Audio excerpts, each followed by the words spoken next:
ended the damn broadcast, and this shit pops up.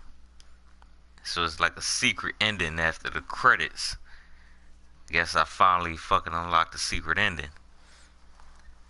But you know, while I wait for the broadcast to catch up, use the bathroom real quick, and then we'll see what the hell she talk about.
Alright.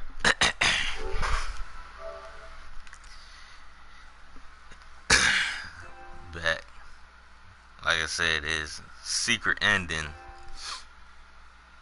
that popped up soon as I fucking exited my broadcast.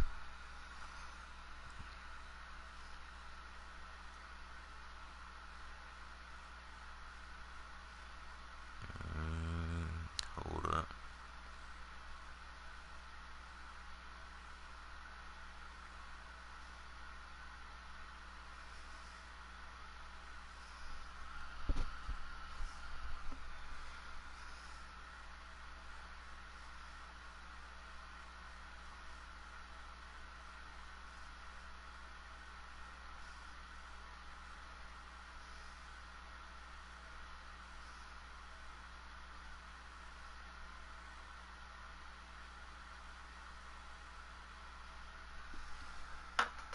Let's see what the hell this is. You. The deviant issue has finally been resolved. Now with these unfortunate events behind us, CyberLife can return to business as usual. Of course, we will have to rebuild our customers' trust, but it's only a matter of time. I have a surprise for you. This is the new RK900. Faster, stronger, more resilient, and equipped with the latest technologies. The State Department just ordered 200,000 units. What is going to happen to me? Oh, you You've done, obsolete. nigga? You'll be deactivated. You can go now. It's fucked up.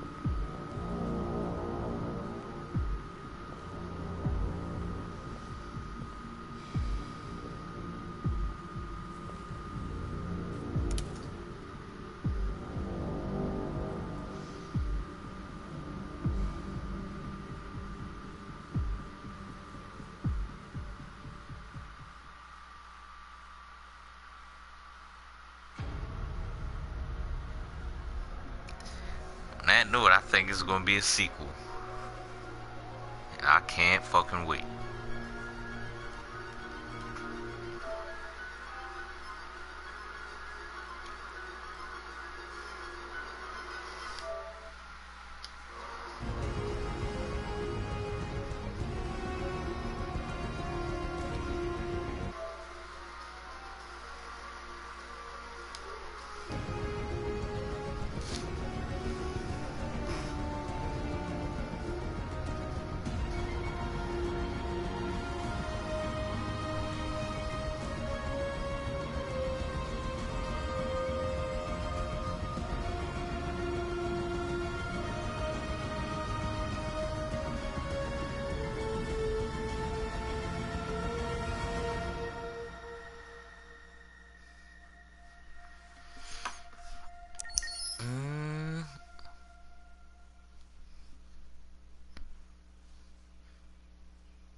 When David and Guillaume got back in touch about making Detroit, I wasn't terribly surprised they decided to make it because the fan response was so intense.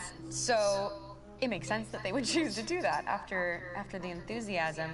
It was a challenge, and it was just an interesting thing to get my head around how to approach this character now as a different, much older person, and whether or not she had changed. And I'm very happy to say that with Detroit, I've had the opportunity to see Kara grow so much more than I ever expected.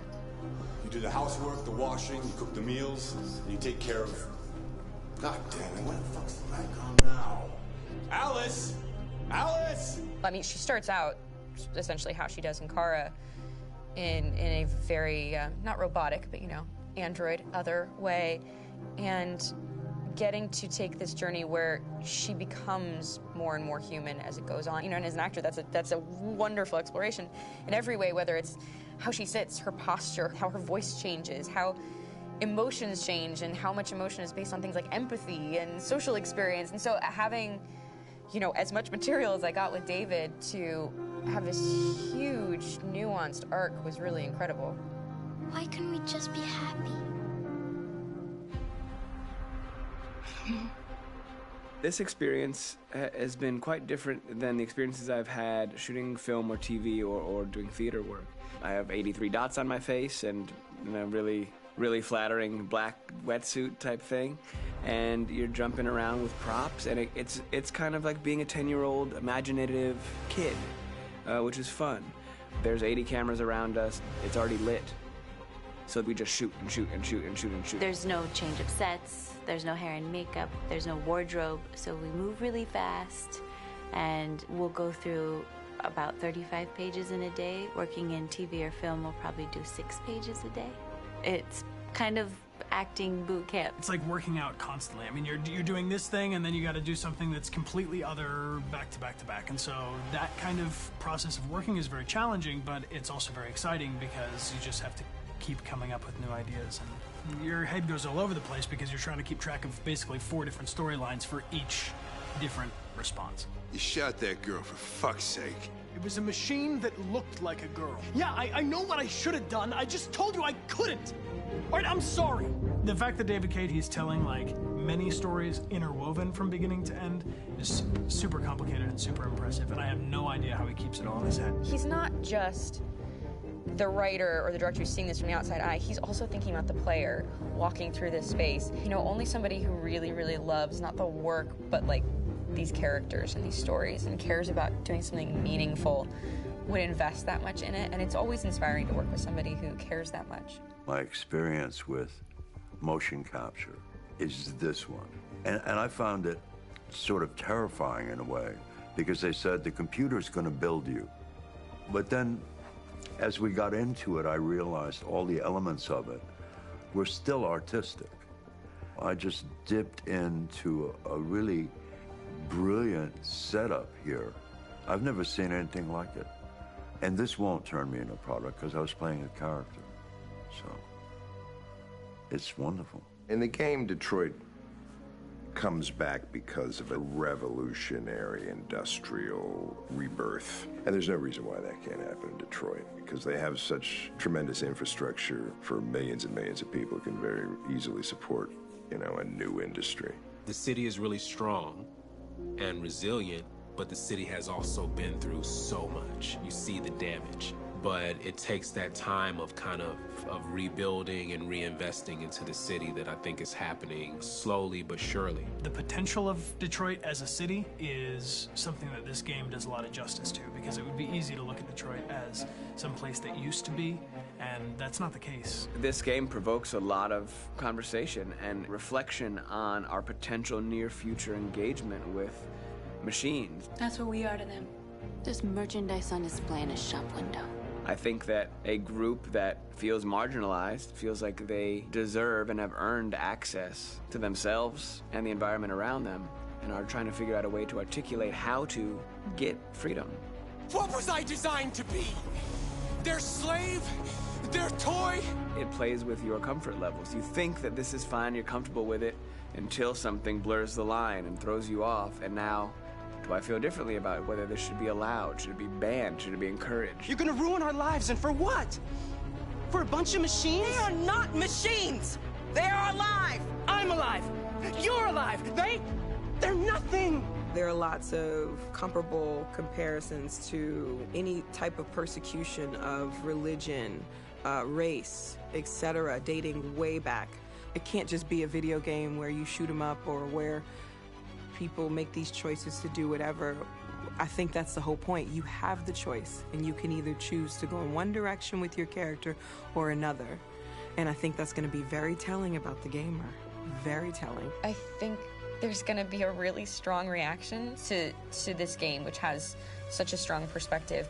I'm that much more proud of it now to get to be a part of it because it's important. In this game, you're actively building and designing the character through not just what kind of shield does he have or what color hair does she have, but like their temperament and the way they deal with problems. The different endings to this game are so radically different based off maybe seemingly insignificant choices in the moment, but like life, they all add up. And can't play life again, though.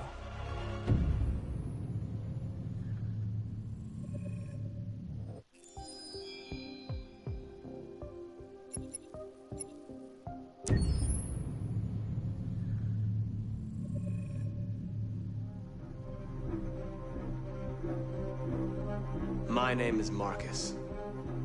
My name is Connor. My name is Kara. I am one of them. This is our story.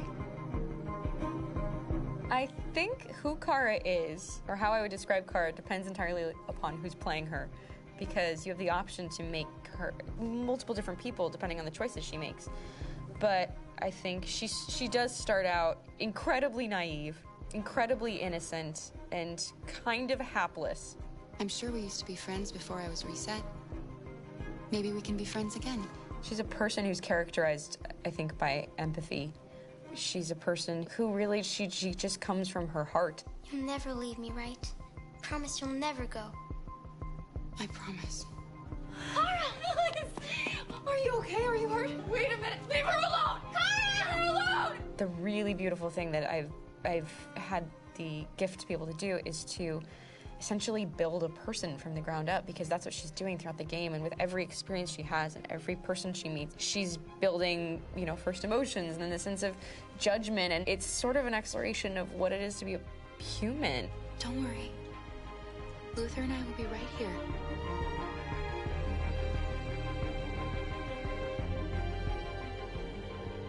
David and the creators have painted a really intriguing and engaging picture of a near future where we rely upon androids for a lot of our service class business, the class that serves us, that helps us, that handles that is our baristas and our drivers and our housemaids. And what is humanity, where we tap into it, how and why we treat each other the way that we do.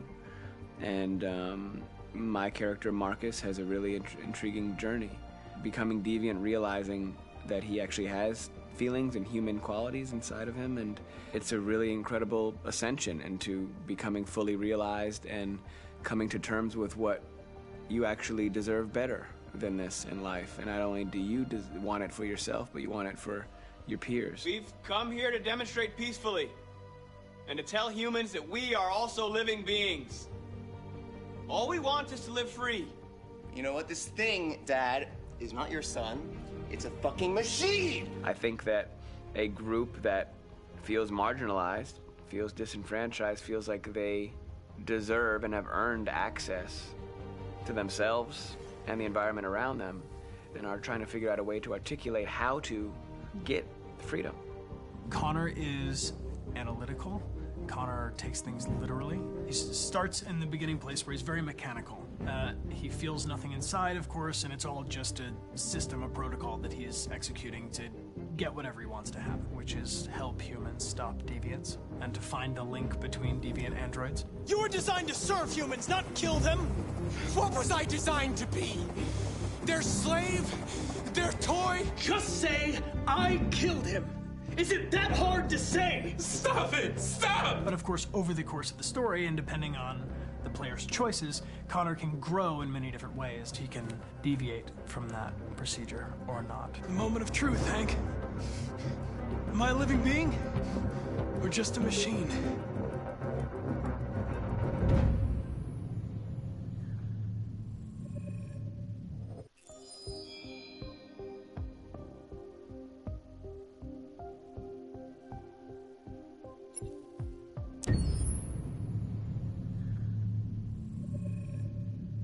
Game after game, we try to challenge ourselves. For Detroit, we wanted to, first of all, to write a story that would be incredibly bending, which means the most non-linear story that we've ever created.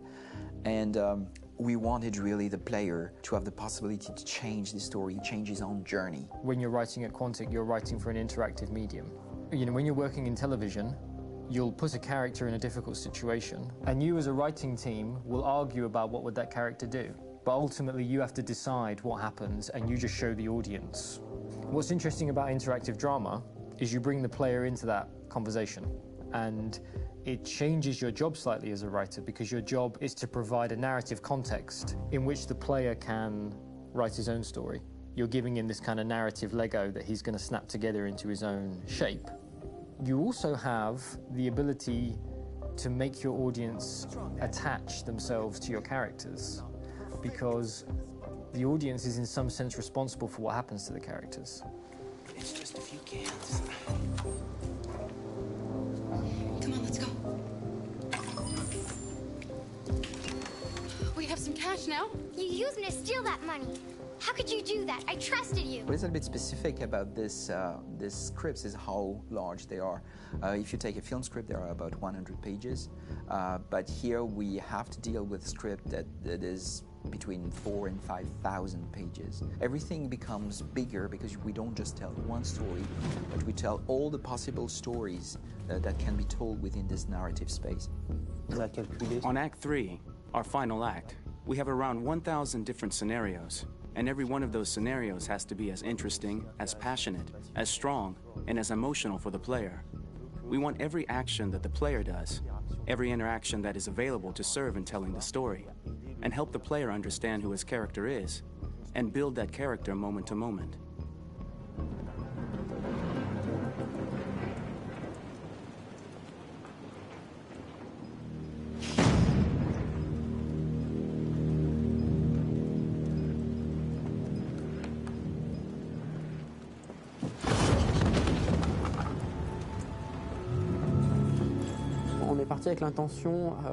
We started with the intention pretty early on that we would never lie to the player.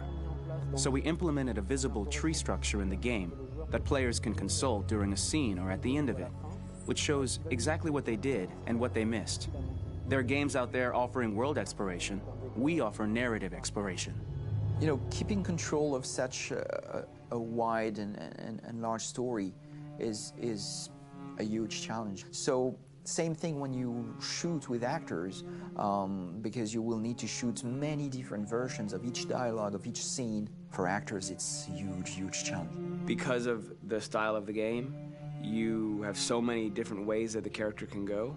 Every decision, it's what I call kind of choose your own adventure. Like every decision that the player makes, it's going to open up 40 more pages of material and experience that ties in, which means as a performer, you have to try to continue to make things feel real that the player might not ever see, but also that in performance it's not always connected to a previous act. It's grueling, it's hard work, but it's a great team and I enjoy doing it. I was really frustrated. I was until I got to this point where I kind of was able to step outside of my own experience and even in a lot of ways my own process and be able to step outside of that and okay, this is something new. What do you need? How do I meet you there? How do I give you what you need and still feel like I'm doing what's right? And once I did that, then all of a sudden it got really fun. It was much freer, and having to approach it in a new way and think about the player and think about how it serves them and what I'm doing for them or what I'm letting them into. It's really, I think, helped me grow in general. Remember, there's nothing on the left. That's all. So it's probably all there. And then make her come first, close. But I think you would go first to check that it's safe. Okay, sure.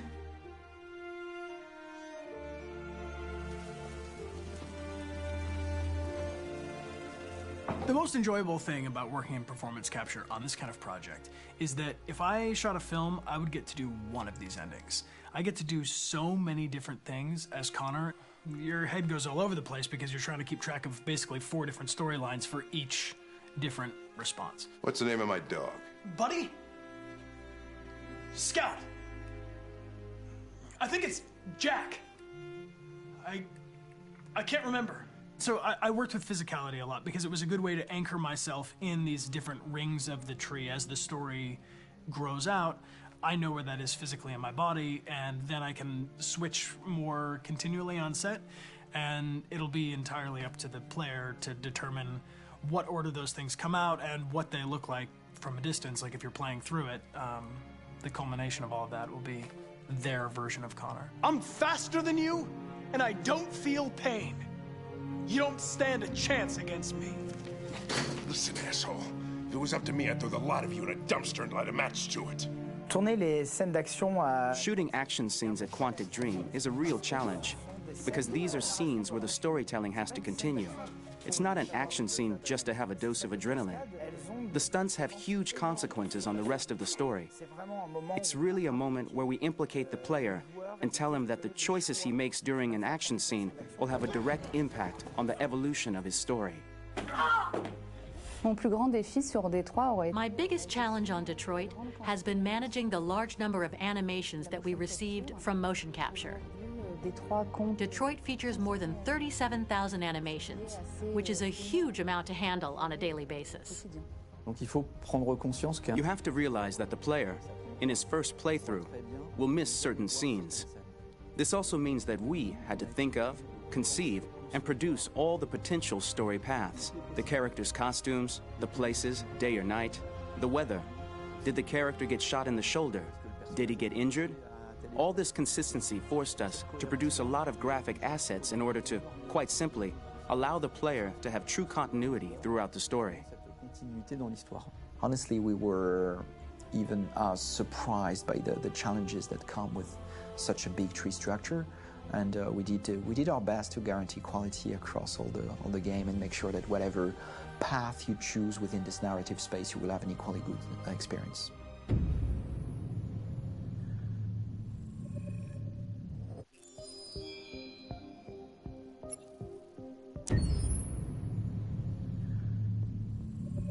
Detroit Become Human was produced over a period of 4 years. Here in Paris, we have a team of about 180 people. And to that, we need to add also all the outsourcing with our partners in the Philippines, in China, Vietnam, and in India. So when we started working on this story, I had to imagine where Kara was built. And for whatever reason, the city of Detroit came very quickly to my mind because it had already an incredible story by itself full of history and themes. So we traveled there with the team, and we were really moved by what we saw, and we could really feel the desire to fight and really be born again. And we just continued this curve, this growth, and just imagine what Detroit would be like if the android industry was, using these huge factories to build androids there. A very strong element in Detroit is that there's a lot of industrial wasteland and a lot of nature too, and for us, the graphic designers, it was an incredible playground. The destroyed zones which we wanted to preserve, we appropriated them to turn into something else. Then in the areas that needed to be rebuilt, we were able to imagine our Detroit of the future. We didn't want to make a science fiction universe, but a world of anticipation. If we chose science fiction, we could have imagined flying cars, extraterrestrials, but those things are very far from our current everyday life. Anticipation is more about gleaning from our contemporary reality, the one we know, because Detroit is set in 2038, and 2038 is tomorrow. The difficulty we had was sticking to reality. That is to say, technology becoming more and more invisible, a lot more elegant, and at the same time, making it visual. So all the computer equipment, autonomous cars, we simply had to invent. They are in fact very technological objects, but at the same time remain very credible and ingrained in reality. To create a cohesive universe in the fashion and clothing of the human characters in 2038, I didn't want to put an accent on strange shapes or really vibrant colors, and things we wouldn't know. That I wanted to keep for the androids. The goal was to create something familiar which we can identify with in this future setting. Working on the artistic direction for the androids was a bit special because this is a project about the place they could occupy in the human world. It was out of the question for them to be too beautiful or too perfect. They had to correspond to every social class, rich and poor. Inspired by everyday utilitarian clothes, I brought a modern touch by adding dynamic display surfaces, the armband we can see on the side, the triangle on the front and back, an LED. Like that, there's no confusion. Wait. You're sending an android? All right, ma'am. We need to go. You can't do that. Why aren't you sending a real person? Once we cast the actors, we travel to meet them in order to scan their faces. We record the structure of their face with the scan. And we record the colors and patches of skin with photography. Once we have this information, we will use this as a basis for modeling and creating the characters. The artist will make it more realistic, but will also enrich it. He will propose ideas which we will develop together. Finally, we will have a character with character who corresponds to the project and the world. When the actors come to Quantic Dream, we show them the design, what their image will be, and what they will look like in the game. This extra information gives them another dimension and color to connect with emotionally. It helps them think about how to play their character. Your mission. That's all you care about, huh?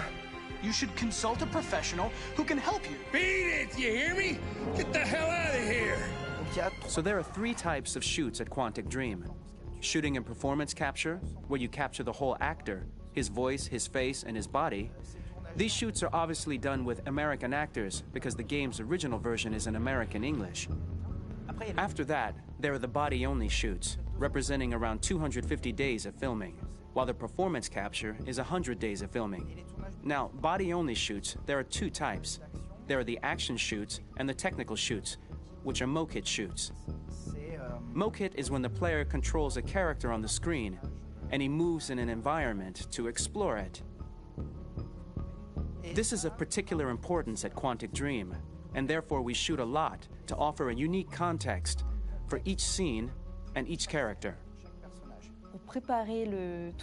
To prepare a motion capture shoot, we first get together to look at the sets we need, the animations that we want to shoot, which ones need to be grouped together, or which ones need to be cut and shot at another time, so that we get the most out of the shooting day.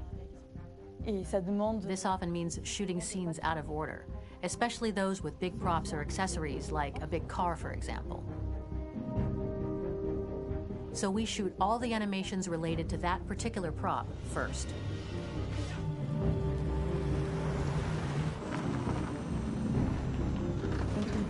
The biggest challenge for the mocap team was shooting a Spider-Man mokit.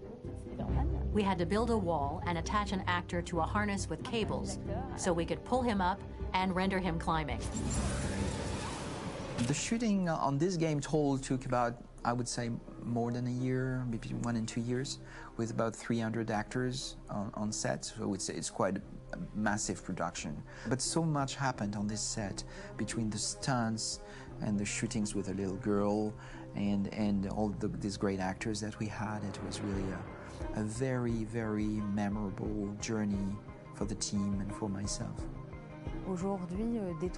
Today, Detroit has over 37,000 animations.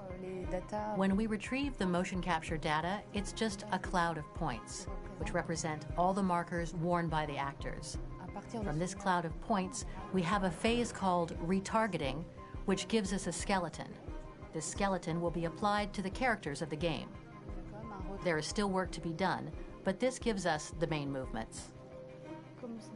Since we are working on something very realistic, we must recognize the actor and also recover all the emotion he expresses in his performance. We use a system of facts, an identity card for each actor. We make the actor do a whole range of facial expressions. Then we recover all the expressions and paste the animations on a puppet that Jan has prepared. I then recover and refine these poses. I might stretch the lip, reinflate a cheek, tiny details that make the finished product really capture the actor. Because of the nature of our mocap system today, when we receive the animations, we're missing eye movements, and so the character has that dead look. He really has no eyes, so then it's a big part of the work for the animators to find the regard of the actor in relation to his position, in relation to the body, etc. It was crazy when I saw the newest model for Kara, because they've been working on it, and this was the first time I literally jumped in my seat. It not only looked so much like me, it was the fact that it looked so lifelike. It wasn't that it looked just like it was a camera, it was something else, you know, but it looked alive. It's exciting, and it's kind of terrifying. Game after game, we learned the rules of optics and filming, and our goal with Detroit Become Human was to have cameras that would actually emulate the optics of a real physical camera. So basically dealing with real-world imperfections was our main task, and just to make cameras look as real as we can. Once the animations are shot and processed by the animation department, integrated and polished, we film them. That is to say, we really do a mise en scène, as in cinema. The real difficulty of our job is to know if these cameras are telling us something. Are they in the emotion of the scene? Do they describe exactly what the action must convey, what must be felt? The most important challenge for me was one of the final scenes where Marcus decides to start the revolution and go to the battlefield. Very quickly, we imagined this to be a huge sequence shot. We wanted the feeling of a cameraman running behind us, while showing Marcus, the androids who help him, the person shooting at us, etc. Above all, it was necessary to say to oneself, this scene is very violent but does not glorify war. On the contrary, that war is something improbable and absurd. It was really a fun challenge. The idea was to say we have 3 characters. We would like each of them to have a specific cinematography. We wanted Kara to be much more filmed with some kind of handheld camera, to have something very living, very breathing. For Connor, we wanted something very cold and very perfect. And for Marcus, we wanted something epic and spectacular. So it was about the filming, but it was also about the photography. So we worked with a director of photography to give each character a different lighting, different key colors. Each of them would have their own worlds. And finally, we worked with the composers, so they would create a specific sound for each character, so each would have his own world and his own style.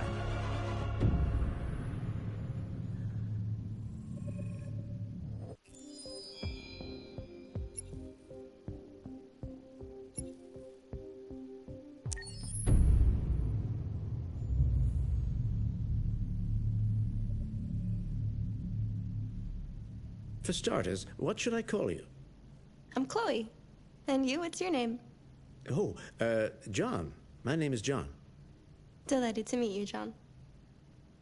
Could you tell us a little about yourself and what you can do, Chloe? Of course. I'm the first personal assistant built by CyberLife. I take care of most everyday tasks like cooking, housework, or managing your appointments, for example. And I understand you're the first android to have passed the Turing test. Could you tell us a little more about that? I really didn't do much, you know. I just spoke with a few humans to see if they could tell the difference between me and a real person. It was a really interesting experience. But this is the first time in history that man has created a machine more intelligent than himself. I gather your brain can perform several billion operations per second. Is that right? Absolutely. But I only exist thanks to the intelligence of the humans who designed me. And, you know, they have something I could never have. Really? And what's that? A soul.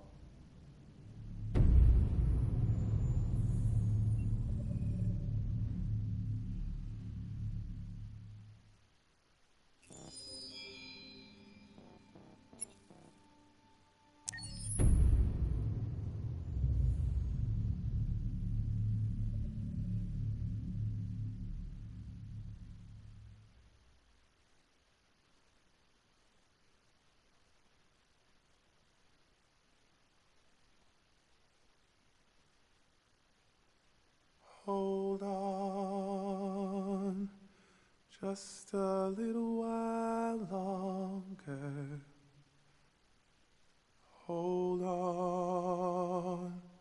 Just a little while longer. Hold on. Just a little while longer. Everything will be alright. Everything will be alright. Fight on. Just a little while longer. Fight on. Just a little while longer. Fight on. Just a little while longer. Everything will be alright. Everything will be alright. We will sing on just a little while longer.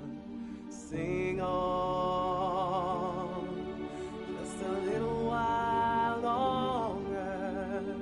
Sing on just a little while longer. Everything will be alright.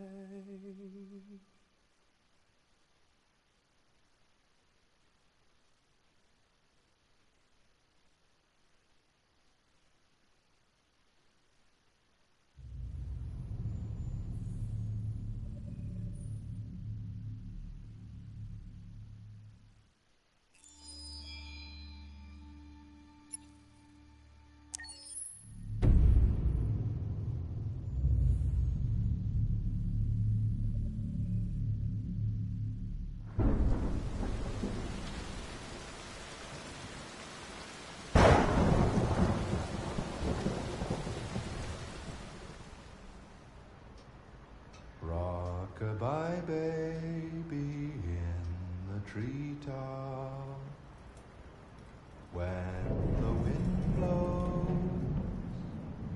the cradle will rock. When the bough breaks, the cradle will fall. And down will come baby, cradle and all. Rock-a-bye baby in the treetop. When the wind blows, the cradle will rock. When the bough breaks, the cradle will fall.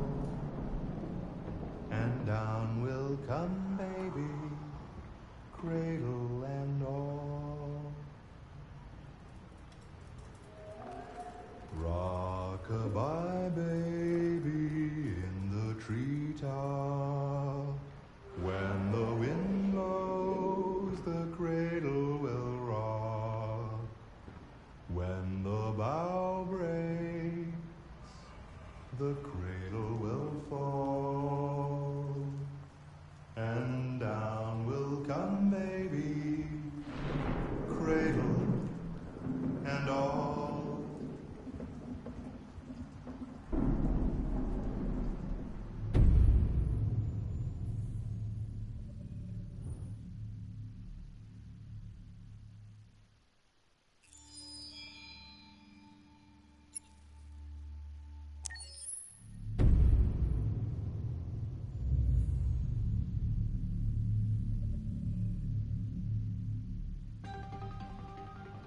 In the space of a few years, androids have completely transformed the world in which we live. By letting androids into our homes and factories, the CyberLife company has made them everyday technology. The founder of CyberLife, Elijah Kamsky, is a very discreet man. Despite being the CEO of the highest valued company in the world and being voted Man of the Year by Century Magazine, he remains a mystery for most people. That's why we at KNC are so excited to be here as CyberLife opens its doors for the first time. Elijah Kamsky, could you please tell us where we are? Certainly, and welcome. We're currently in CyberLife's production center in Detroit, where all models are designed and manufactured. More than 10,000 androids come off the production line every day. Fascinating. Could you tell us what your goal was when you founded CyberLife? Well, I simply wanted to use technology to carry out all of our most annoying and repetitive tasks, so we'd have more time to enjoy life. I imagine you must have faced many challenges. Yes, there were technical challenges. But the hardest thing was to design an object that we would want to welcome into our homes. We had to imagine a machine in our own image that resembles us in every way, that moves, breathes, blinks like us, but yet is smarter and more capable than any human being. Let me show you around. We're here in production unit 4. Could you explain in a few words how the androids are made? Sure, yeah, it's very simple. We use machines to manufacture machines. The removable parts are assembled on a production line, and then we apply a synthetic skin to the whole body. A human operator checks the cognitive abilities with a pre-established protocol, and finally, the android is conditioned and sent out throughout the country. Here's the result. Say something. Hello, I am a RZ400 model. How can I be of service? You can go now.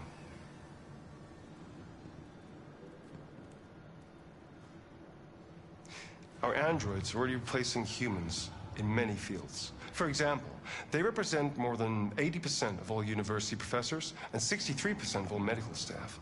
Tomorrow they'll replace our soldiers, and who knows, maybe one day, our leaders, to make the best decisions in humanity's interests. Come on. Replacing humans with machines has led to record unemployment of 28%. What do you think about the situation? Okay. The first steam engines also caused an increase in unemployment. But no one today would imagine turning back the clock. Artificial intelligence makes everyday lives easier. Nothing can stop progress. What's happening here is inevitable. These days, more and more people choose to live with an android rather than another human being. Does this development worry you?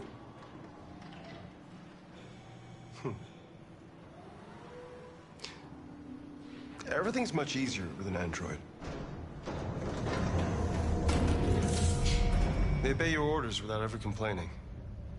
They can cook, discuss philosophy with you, have intimate relationships according to your desires. They never say no. Obviously, they are the perfect partner. Everyone deserves happiness. Why deprive yourself of so-called moral reasons when a machine can make you happy? Many science fiction books tell the story of how machines become more intelligent than us and end up confronting us. Aren't you worried about that possibility? I understand the irrational fears about artificial intelligence, but I assure you that will never happen with a CyberLife android. They're designed to obey humans. They're machines. They can't ever develop any sort of desires or form of consciousness. Are you sure? I'm absolutely certain. You can trust me.